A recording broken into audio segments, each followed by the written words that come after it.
اللہ کی زمین پر کچھ ایسے لوگ ہوتے ہیں جو دین کی ترویج کے لیے، اپنے فائدے کے لیے اللہ کی رضا کو تلاش کرتے ہوئے محنت کرتے ہیں۔ کبھی وہ قرآن کی آیات پر غور کرتے ہیں، کبھی وہ ان کو سیکھتے ہیں، کبھی ان کو تلفظ سے پڑھنے کی کوشش کرتے ہیں، کبھی وہ ان کے ترجمے اور تفسیر کی کتابیں کھنگالتے ہوئے نظر آتے ہیں۔ ان کی یہ محنت اور اس کا ثمرہ اللہ رب العالمین یہ بات واضح فرماتے ہیں کہ خیرکم من تعلم القرآن وعلمہ، تم میں سب سے بہترین وہ ہے جو قرآن سیکھتا ہے اور قرآن سکھاتا ہے۔ انسانوں کا دوسرا طبقہ بھی محنت کرتا ہے، یہ بھی قرآن کھولتا ہے، اس کو بھی یہ لالچ ہے کہ قرآن کھول کر میں اس کو سمجھوں، اس کے بارے میں غور و فکر کروں، لیکن دونوں کے سوچنے اور سمجھنے کا انداز الگ الگ ہے۔ ایک وہ ہے جو اللہ کی رضا حاصل کرنے کے لیے، اللہ سے رہنمائی حاصل کرنے کے لیے سیکھتا ہے، اور دوسرا وہ ہے جو اس کتاب پر اعتراض کرنے کے لیے اسے سیکھتا ہے، اس کی باتوں کو اعتراض بنا کر پیش کرتا ہے، اور اس بات کے اوپر اعتراض کھڑا کرتا ہے کہ محمد صلی اللہ علیہ وسلم نہ کسی استاد سے پڑھے، نہ کسی مدرسے میں گئے، اور پھر انہوں نے یہ قرآن بھیج دیا، اور پھر اس پر یہ اعتراض بھی کرتا ہے کہ اللہ رب العالمین مرنے کے بعد کیسے زندہ کرے گا، اللہ نے حلال اور حرام کیوں مقرر کر دیا، کیوں اللہ رب العالمین نے انسان پر اتنی پابندیاں اور جکڑ بندیاں لگا دیں۔ لہٰذا اس کی یہ کوشش ہوتی ہے کہ وہ دین کی باتوں کو سیکھے ضرور، لیکن سیکھنے کے ساتھ وہ ہر بات پر کوئی نہ کوئی اعتراض ضرور کھڑا کر سکے تاکہ دین سے اس کی جان چھوٹ جائے۔ وہ اپنے آپ کو دھوکہ دے کر دوسروں کو یہ باور کروا رہا ہوتا ہے کہ میں نے دوسرے کو لاجواب کر دیا، میں نے دین کی کسی بات پر اعتراض کیا، اسے جواب نہیں آیا، لہٰذا اب میں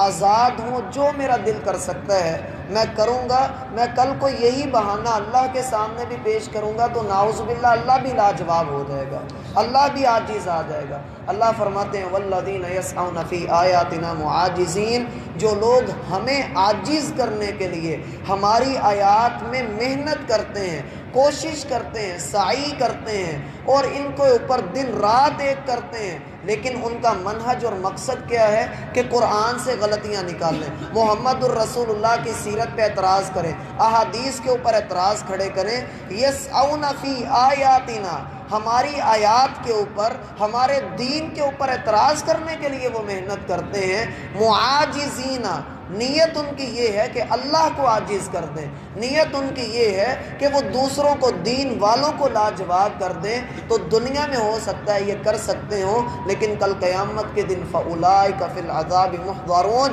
ہم ان کو ایسے عذاب کے اندر حاضر کر دیں گے کہ ایک لمحے کے لیے بھی وہاں سے غائب نہیں ہو سکیں گے۔ اور جہنمیوں کی ایک خواہش، ویسے تو قرآن نے ان کی 4 خواہشات کا ذکر کیا ہے، اس میں سے ایک خواہش ان میں یہ ہوگی یخفف عنا یوما من العذاب، اے اللہ کسی دن تو عذاب میں تھوڑی سی کمی کر دے۔ آپ دنیا کی ساری سزاؤں کو دیکھ لیجیے، وقت گزرنے کے ساتھ ساتھ ان میں کمی واقع ہوتی چلی جاتی ہے، لیکن اللہ کے ہاں عذاب کا یہ معیار ہے کہ یہ وقت گزرنے کے ساتھ ساتھ بڑھایا جائے گا، یہ زیادہ کیا جائے گا۔ غور کیجئے کہ ایک انسان محنت کر رہا ہے، دن رات ایک کر رہا ہے، کوشش کر رہا ہے، لیکن اس کی نیت یہ ہے، اس کا مقصد یہ ہے کہ وہ اس قرآن کو ڈی گریڈ کرے، وہ اس پر اعتراض کھڑا کرے، وہ اللہ کی باتوں کو غلط بیان کرے، اور اللہ کی باتوں کی غلط تعویل لوگوں کے درمیان مشہور کرے، اور اپنا الو سیدھا کرنے کے لیے وہ اپنی مرضی کی آیات، جیسا کہ کئی لوگ ہوتے ہیں وہ کہتے ہیں اللہ نے قرآن میں خود کہا ہے لا تقربوا الصلاۃ، نماز کے قریب بھی نہ جاؤ، اس لیے ہم نماز نہیں ادا کرتے۔ اللہ نے کہا ہے قرآن کے اندر، حالانکہ اپنے مطلب کا یہ ان کا نکالنا، یہ وہی یہود کی خصلت جس کو اللہ رب العالمین نے ذکر کرنے کے بعد فرمایا لعن الذین کفروا من بنی اسرائیل، یہود پر اور عیسائیوں پر اسی وجہ سے لعنت کر دی گئی کہ یحرفون الکلم من بعد مواضعہ، کلمات کو، اللہ کی باتوں کو ان کے اصل مطلب سے بدل دیا کرتے تھے،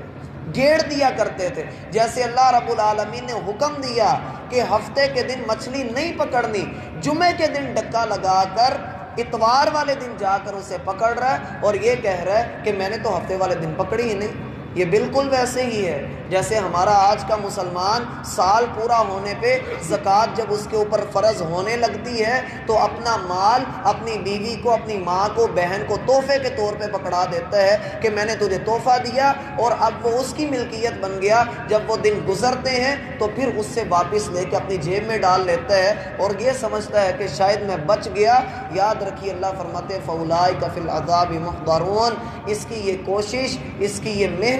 دماغ اتنا لڑایا کہ اس کو دین کے اندر بہانہ بنانا یاد آ گیا، یہی اس نے محنت کر کے تھوڑے سے پیسے دل کے اوپر پتھر رکھ کے نکال لیتا تو اس کی آخرت کچھ بن جاتی۔ قل، ان سے کہیے، ان ربی یبسط الرزق لمن یشاء من عبادہ ویقدر لہ،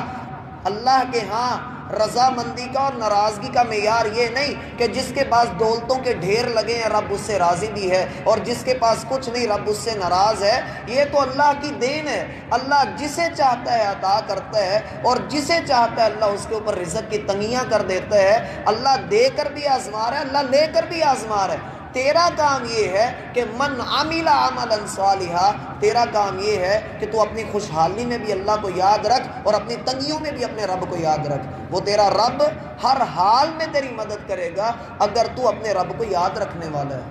قل ان ربی، ان سے کہہ دیجئے کہ وہ جو پالنے والا ہے، جو میرا بھی پالنے والا ہے، یبسط الرزق لمن یشاء من عبادہ ویقدر لہ، اللہ بندے کے لیے جب چاہتا ہے اس کا رزق کھول دیتا ہے، جب چاہتا ہے تنگ کر دیتا ہے۔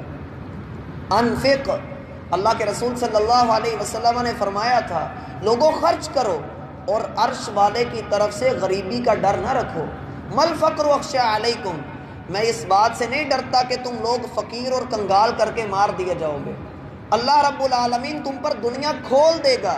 جیسے اللہ نے پہلے لوگوں کے اوپر دنیا کی فراوانیاں کھول دی۔ فتنافسوها کما تنافسوها، پھر اسی طرح سے تم دنیا کی دوڑ میں لگ جاؤ گے اور ہلاک کر دیے جاؤ گے جیسے تم سے پہلے لوگ دنیا کی دوڑ میں لگے اور ہلاک کر دیے گئے۔ وما انفقتم من شیء فهو یخلفہ، تم کچھ بھی خرچ کرتے ہو، جب تم خرچ کرتے ہو، جیب سے پیسہ نکالتے ہو، اللہ اس کی جگہ پر کتنے پیسے تمہاری جیب میں اور ڈال دیتا ہے۔ تم کچھ خرچ تو کرو، ایک چیز بندہ نکالتا ہے اللہ اس کے بدلے میں اور چیز عطا کرتا ہے، تو اور خرچ کر، اللہ پیچھے سے تیری جیب میں اور ڈال دے گا۔ تو نکالتا چلا جا، اللہ ڈالتا چلا جائے گا۔ اللہ کی طرف سے فقیری کا ڈر نہ رکھو،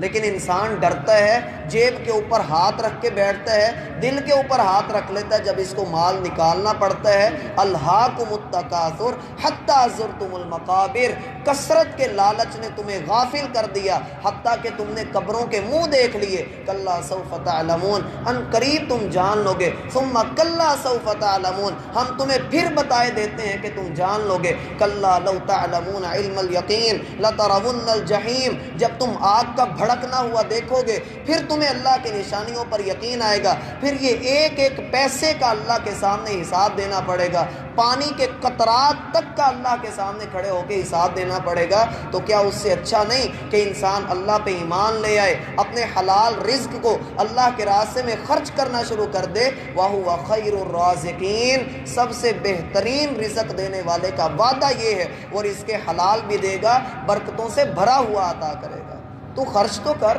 اللہ کے راستے میں اپنے مال کا منہ تو کھول، مان تو لے کہ اللہ تیرا رب ہے۔